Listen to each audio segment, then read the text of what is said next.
Descubre el fascinante mundo de la economía a través de las historias más curiosas, graciosas y sorprendentes que han marcado la historia económica. Somos tu puerta de entrada a narrativas económicas intrigantes, desde las burbujas de tulipanes hasta los ataques de bananas. Ceteris paribus es la expresión que guía nuestro viaje. Exploramos los eventos económicos asumiendo que aunque el mundo es complejo, ciertas cosas permanecen constantes.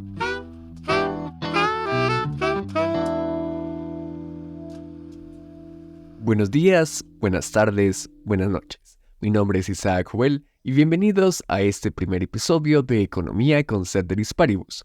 En el episodio de hoy vamos a ver la historia de cómo muchas veces las cosas no son lo que parecen ser. Seguramente han escuchado hablar del juego de mesa más popular de todo el mundo.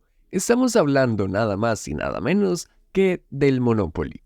Su presunto fundador, Charles Darrow, dijo que se le habría ocurrido en medio de la Gran Depresión de aquellos oscuros años 20, una de las crisis más inolvidables e interesantes del mundo económico. En esta época, Darrow estaba desempleado y sin un 5 en la bolsa.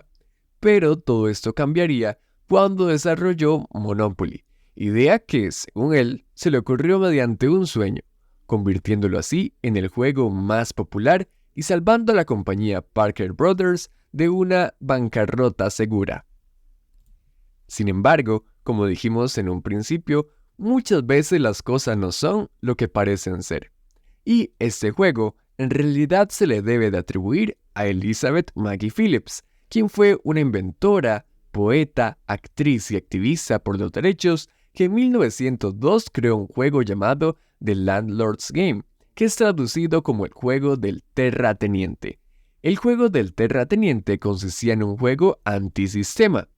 Esto gracias a que Elizabeth Magie Phillips era fiel seguidora de las ideas económicas de Henry George, principal exponente de la teoría del geoísmo.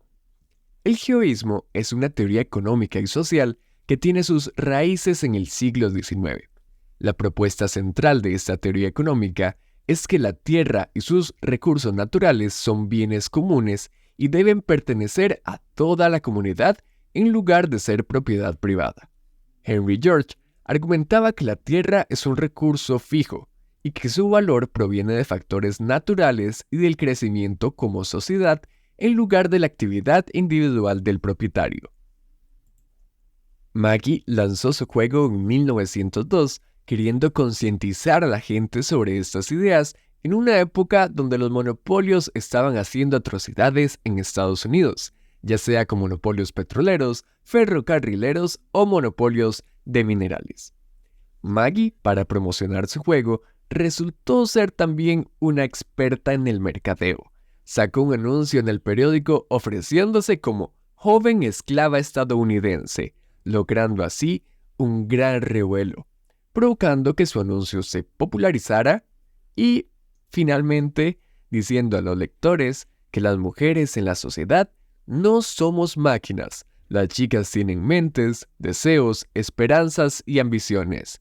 Así que además de enfrentarse a las políticas contra el sistema de propiedad, también se enfrentó a las políticas de género que tenían que combatir las mujeres en esa época.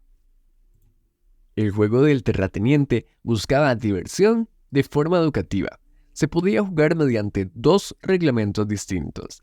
El primero eran reglas de prosperidad, en el que consistía que cada jugador ganaba cada vez que adquiría una nueva propiedad.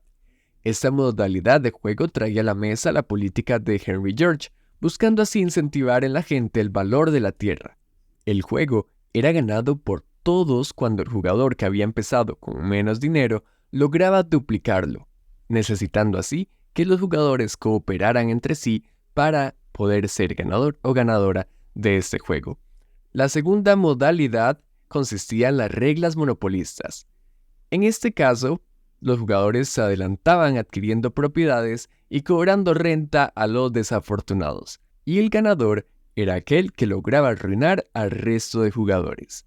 El objetivo de ambas reglas, según Magie, era que los jugadores experimentaran una demostración práctica del actual sistema económico que consistía en la privatización de las tierras, así como sus resultados y sus consecuencias, y por tanto entendieran cómo diferentes enfoques sobre la propiedad pueden conducir a diferentes resultados sociales.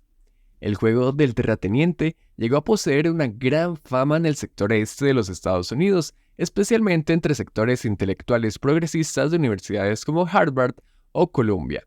Este juego adoptó una gran popularidad, llamando la atención del sujeto que mencionamos en un inicio, Charles Darrow, quien presentó a Parker Brothers su versión sobre este juego, para que posteriormente le ofrecieran a Elizabeth Magie la compra de su patente por tan solo $500.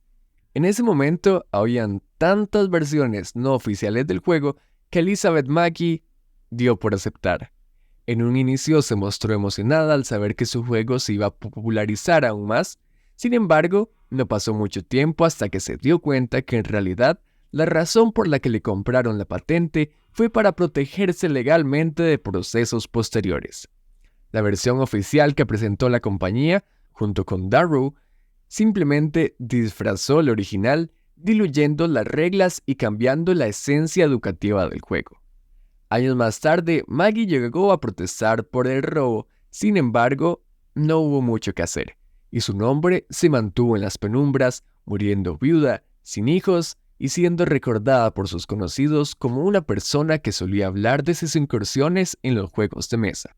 Curiosamente, de no haber sido por la propia empresa Parker Brothers, el nombre de Elizabeth Magie hubiese seguido enterrado a lo largo de las décadas, ya que no fue hasta en 1973 que la propia compañía presentó un proceso legal hacia el profesor de economía de la Universidad de San Francisco, Ralph Anspach, ya que él había presentado un juego de mesa llamado el Anti-Monopoly, un juego que se burlaba de las clásicas reglas monopólicas de la compañía.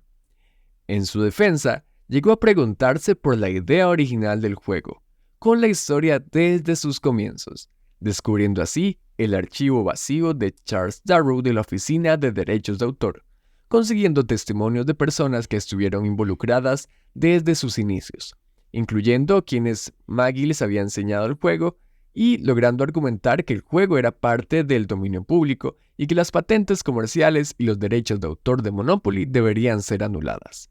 Pero además, logró desenterrar el nombre de la increíble Elizabeth Magie, luego de numerosas entrevistas a personas que habían jugado mucho antes de su nombre oficial. Así que recuerda, la próxima vez que juegas Monopoly, que Elizabeth Magie, aquella mujer, escritora, poeta, inventora y actriz, fue quien estuvo detrás de este gran invento. Destaco además la paradoja de cómo un juego destinado a enseñar lecciones de equidad y justicia social terminó siendo transformado y comercializado de una manera que contradice sus principios originales.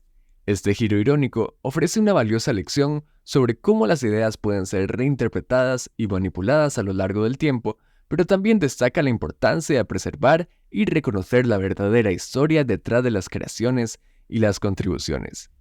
Dejándolos con una frase de la propia Elizabeth Magie, quien dijo que su juego podría haberse llamado el juego de la vida, ya que contiene todos los elementos de éxito y fracaso del mundo real. Así que finalmente me despido, no sin antes invitarte a que nos sigas en nuestras redes sociales como podcast-ceteris paribus para que estés al tanto de la conversación económica.